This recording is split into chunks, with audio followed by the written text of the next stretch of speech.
Right, today I'm going to show you how to use this AutoPlotter sheet. Essentially, this will take indication tables and plot them within a drawing. So there I just plotted lines to represent indications.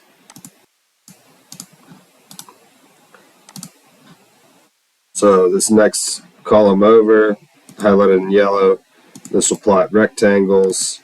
The length of the rectangle being the length and location of the indication, and the height of the rectangle being the vertical through wall extent. And come over to the seam info page and go over here and highlight dimension lines. Place those in. So now each line equals a quarter thickness of the material. You can also come back here to defect info, and I can highlight this text, and it will paste in indication numbers for all my indications.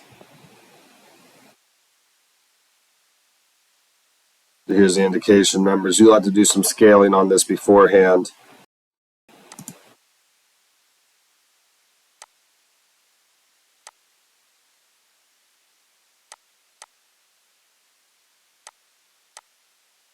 So how this works is you first need to get your seam info.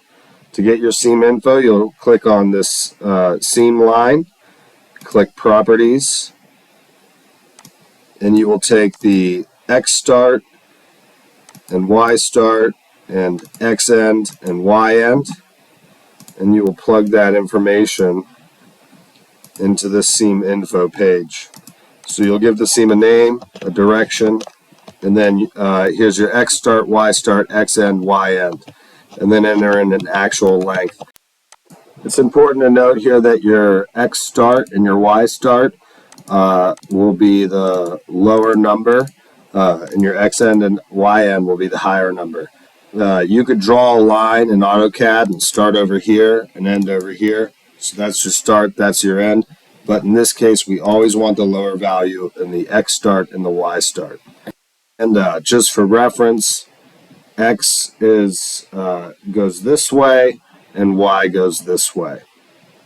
The actual length will correct the drawing for scaling purposes for your indication measurements. So your drawing might be a different scale than your encoder, which the encoder should be correct to real life measurements.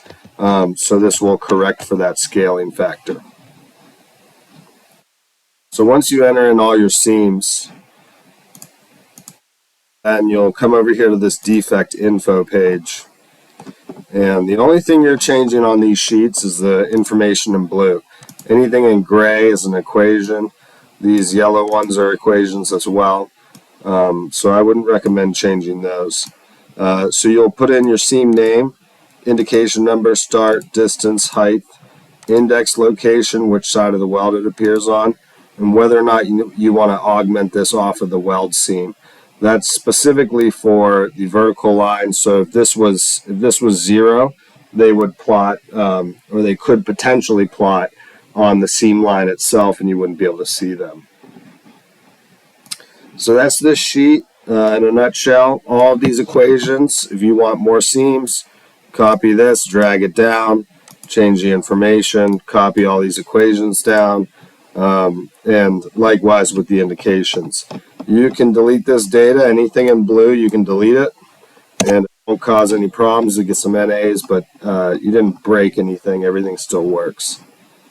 So yeah, have fun with that sheet. Hopefully this will help you out when you're plotting large amounts of indications. All right, thanks guys.